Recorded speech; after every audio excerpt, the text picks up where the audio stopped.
loi ti ho tuni nu khun jong thusim tha khat anangai khom ki nei te tuni thusim sei deu hi anom hle jingin a film min hi me akitian sangni la somni le li koma release ani ki bol pancher hian anom hle jingin tusima honglu jo se pot le la zon chan gei inangai dingovin ka hin tim ve movie ki pane hin me khat he ki mu en amin hi me hen me yong chan awon ho chu bek in hin ki kai pen a khon chan ngani au cha chawai glass in hin ki chayin hiti chan awm ne ding mun lang chu ajun pheita na hi ama yong a chi chen hi la mun khat a pha chan pasal khat hi to ki ta tu han tan hi chepa min he dong hi en dong hi ne mi a ki chem hen nunga a hau hle jingen ni si a he anunga adong ma he khial wel jing ji che hen hiti chan me to ki ta tu han tan hi le me en a khuna nga a chei chu ki le thatan to lo chu pha chan a che thla jing tan la the hi ta po na hi dongong cho ki phalam hle jingen me en a thil choi ho cho le thla gam phana chan dongong cho a thil choi a bek ho cho la do pi en me en jong nga khat chu batol chum khanen a heng lu ni ti chan a choi tan hi le dongin jong me a thil choi ho cho room chan tha ding a tian hi ti chan aga tha ta na hi ama jong room a thuna chan a room sunga chan a room na thi ji na mi khan he nom ta hi chinu jong chan me amu mu chan ai poi sumni pio ten suma thum pai jengin le me yong chuna don but pon thi be ja chan sum iza nam cha la do ini ti chan meinu cha peta na hi le ichnu rang chan sum cha ven hi le tam sa be se jengin akipa be se jengin ichnu wang sum a hawe ten hi ti chan a thlai do loi chel ta na hi ichnu rang chan sum tam ta me na pi ji chan akipa be se jengin apam lang ge chan mi mu zo se ko ma chan me en sum a hawe ten a se jen a hi le mi ho jong chen me chu pasala ki che ma ki ju ji ho hi sa ta wi ni ti chen anu no men a sei ta wi na hi ha chom khat zo chen me om na bana building ina no nga mel hai ta khan hi ahong pe tan he jinu jong chu room khat chu ga lut ta na he le chi room chu koi da nga hello donga cha na he tan dong dinga cha dong manu ni hen hi ti chen dong in jong a dong manu chu ki chip na changin na yen ki chip na khop phana cha na man jong a hin pui da en a dong manu chu ga hla ta na he le apam langa pe na chen a khat langa me yong chu phone call a busy pe na chen apam lang na hong po da na hi le hi chu dongin me chu hin mukit ta na hi ni tia me amu phan chen man jong a dei hle jingen me cha ve en me ko ma chen ipidana mini se pi law na mini pi ham tien aga dong ta na hi le me jong dong amu phan chen thildang se pi pon good night at the end alut go ta na hi le ita alut got pe na chen dong cho aga che go be en na hi le atuka chu thi khane no ta ni ti chen atuka chu hong ki sut ta na hi ita ang ki sut pha na chen dong cha cha be se jingen me no chom khat cho ve en alut ta na hi dong chen me en hitia amu pha na chen ama jong aja cha be se jingen atuka cha chen di atien chom khat se chu aboi pi in hi jingni ko hi hong hi ki tan me yang na to na mun he na chi ki tan ana to na mun a thluna chen nu me khat nu chen me ko ma chen ijlai mun na hin join nei haptani bo hin la ya ipiti a hele nami jen ji ho nu asa thla jing ji ham ole doi khat toy na man ham tin a dong ta na hele me en to ji ho hoila doi klai pi doi kaman ding ham tin ase jen hi chebe don ta chun me khat nu he hong kit ta hi chinu hi haptani lang suti chu an hi en suti hi sunga chu me en ama pan muna na na to hi en hi chu ji jen hi jinu chu lung a thlai pon kaule lu jen me cha ve en hele me yang ja ki phalam thimen hi ti chen amizen de ki ta je na ma ja ga na thei bangin amizen na room chana chi en na hele pasal khan he nom tan hi ti chen aman jo zen ding he ti ta na hele che pe don ta chan ahong ke he tan ahong ke phan chan koi dang an he lo dong chan he ta dong inong me amu phan chan hi chalai munai na na to ai mo jani thla na min ka do le nei sei pi nom he tu ni nu kai nom ta nal ta nei zen ding he ti na hele me nong dong ko ma chan he nge ka zen ding he phaten ke zamin a ti na hele hi ti chen dong cho hong ki jam tan a ki zen ding che he tan a zen got pe na chen dong cho ki gel gel hi chinu wang a min ki do lawa le boi ding he tin na mini pi ham tin aga dong tan hi le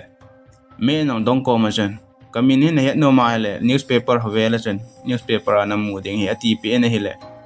dong in me ko ma chen na min nei sei pi lawa le nei jan thei lo ding he nei sei pi na tin hi le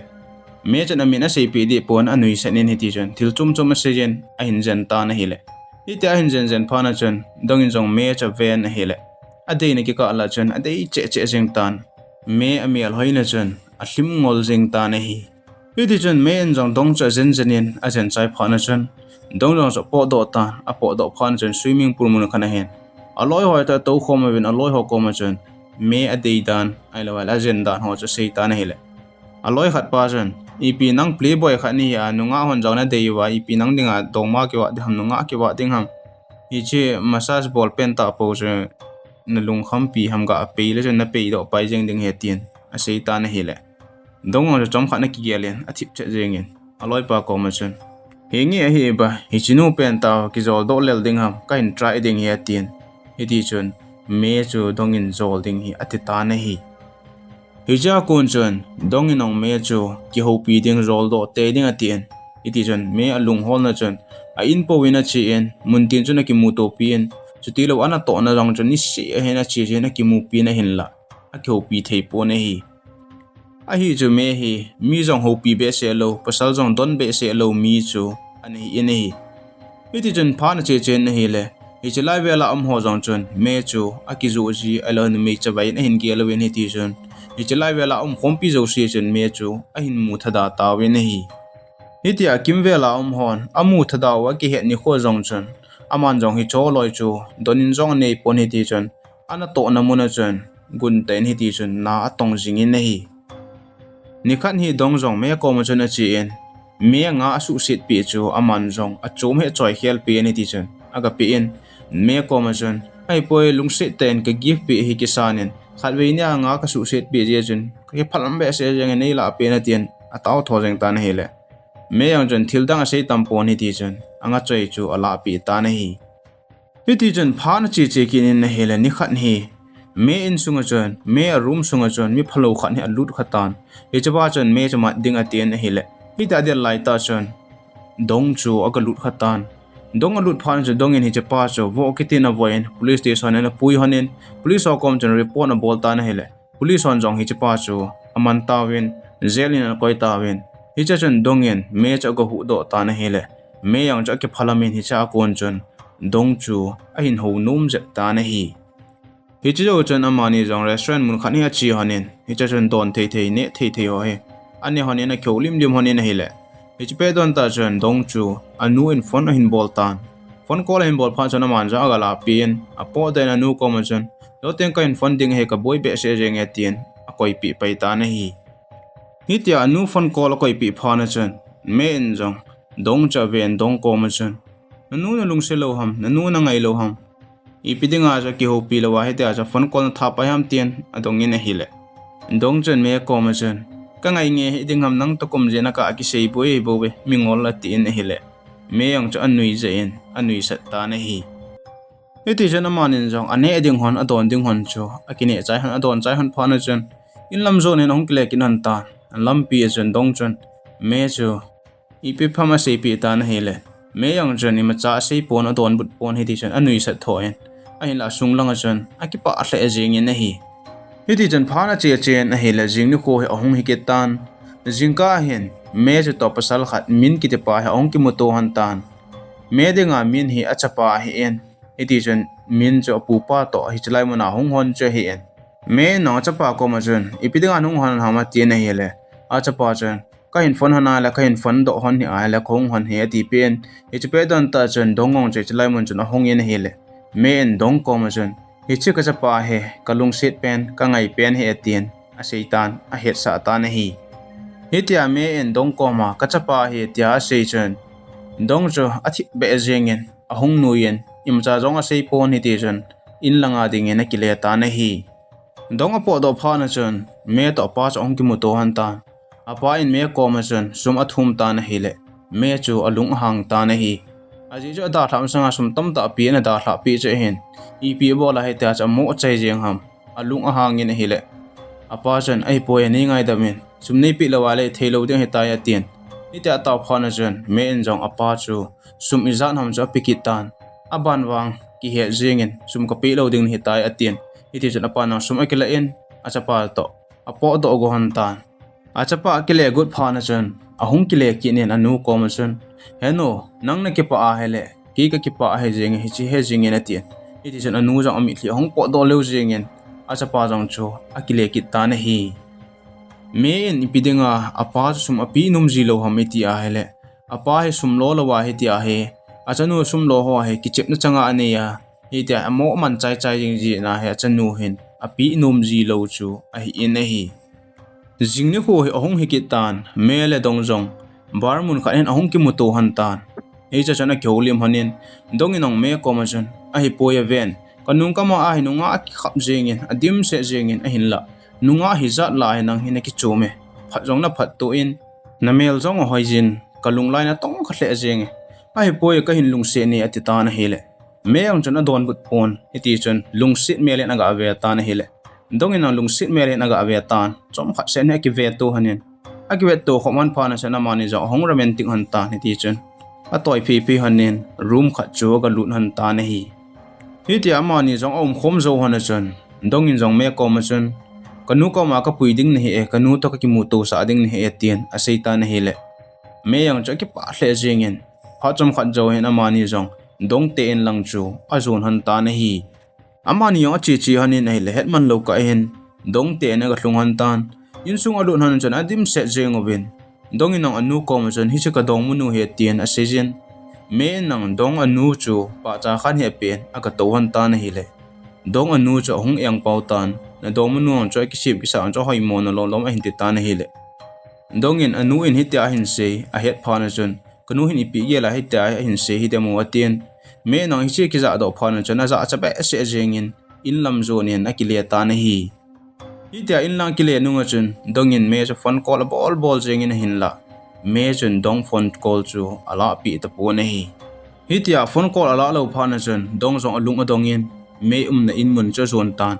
in a thun pha na chun me in dong ko ma chun aban ki ti nei ho ta hen kalung ana be se jenge tu na ki khen ding he ta ya tien a hin no do tho jeng ta na hi le dong in nong se de he ta pon ahong po do tan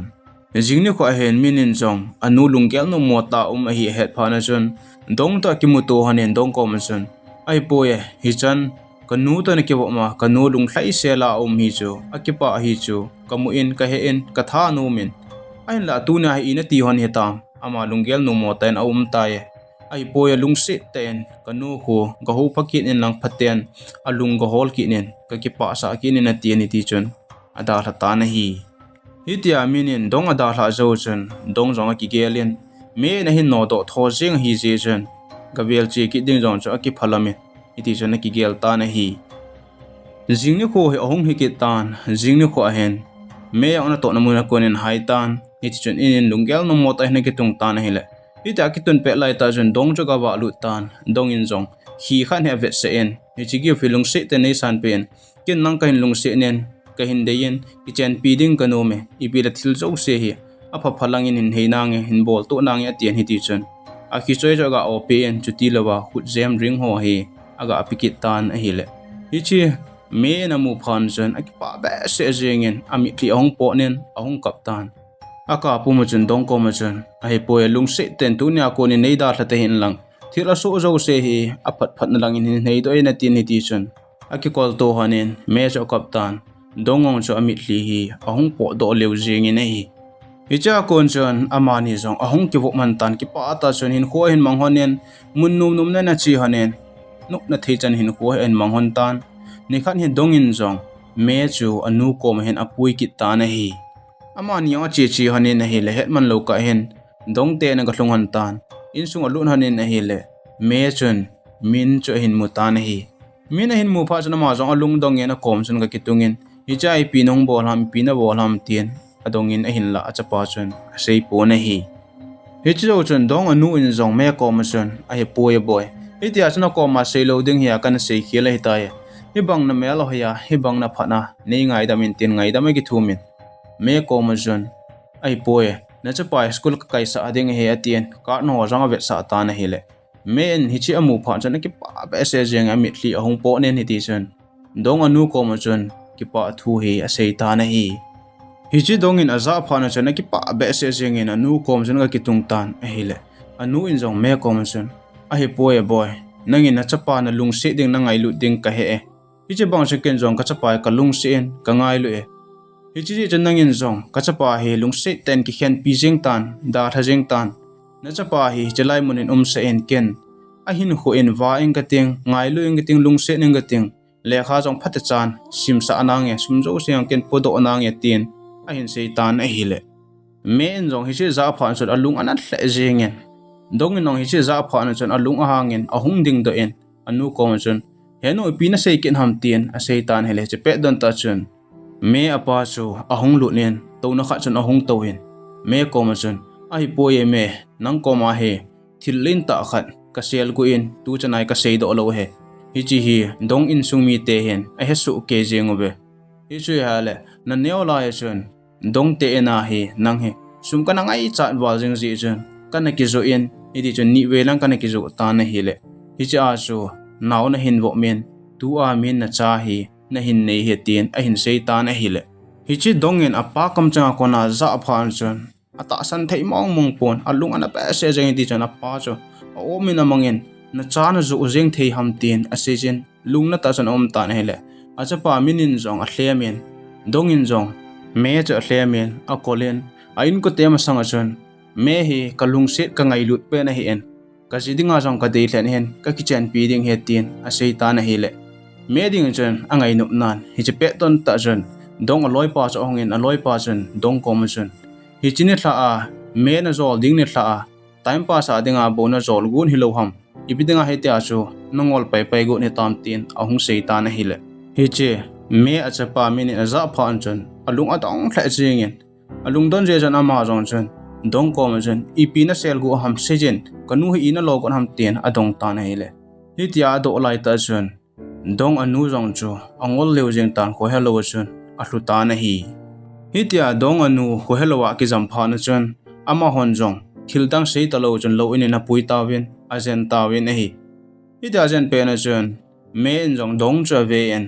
dong wang he ka ki chen pi lo ding a hi ta ye ki da tha lo le i thei lo ding he tin lung a gel ta na hi he chu chun ama ne jong wadung pang hen ahung ki mu to han tan me nong dong ko ma chun a hi po ye nanu de nanu en adeita nu me ki puin lang eini tunin hon ki khenta hete eni ki ka a kilung si nei zan mang ba sa ta hete tien a seitan atim ta na hile dong jong so kap do jengin ipia sei wang chan akan tapon heti chana ma ni jong aki kending hen ahung han ta na hi jingni ko he ahung hetan me nong dong chu letter khan he thot tan hi chi letter chan hla na hi anei ta na hi idi chon me yong ba sa ki mani ni ti chun gam dang mun dang zon ding hen apo do ta nei me en dong le kha thot na chun me en dong ko ma chun hi chan nei ni ki pa sa chu ki pa be se jenge tu a konin na nu lung thlai na nu min lang na nu lung holin lang na nu dei ta ki ngai pi in lang na nu to phate chan cheng khom tan ti awai hla in a hi hi cha hin sin ong ki khelen kumli zo hi ong ki mu en hi cha chen me ang hi Mihaosa ta ne hitan businessman khan ne hitan ni khan hi dong le anu le ajinu hi to ahong ki mutu ta wi ne hi hi cha ong ki mutu chen dong ino jian ne tan ajinu no naw ana wop tan naw ane ding bo hitan me nong hi chi amu pha na chen ki pa hle jingen amo ong ki mutu chen me jong mai thlai sil sel hena ki mutu pi in hi cho chen dong ko ma chen ki pa ba se jinge hi tia hi zina ne ya na nu to phata cha dong ki tu ta num khom he kan ki pa pi atien dong in jong me ko ma chon eini kilung sen han na gui lung zo te hi jong le i ba ilo ding ham thlau thla se hi na tin ama jong apa chen me en jong ada thatan akinung he yen a hele dong chu ajinu le anu chunga alung thlai hi dan chu amu pha nen ama jong ki pa be se jingen ada thatan hi hi cha hen amu wi jong aki chai tai tu sim azona chan a hin ngai zo se na bon chaw chung ki pa thu ka hin sein tu sim tha hong ki taka sin ananga jing hoi te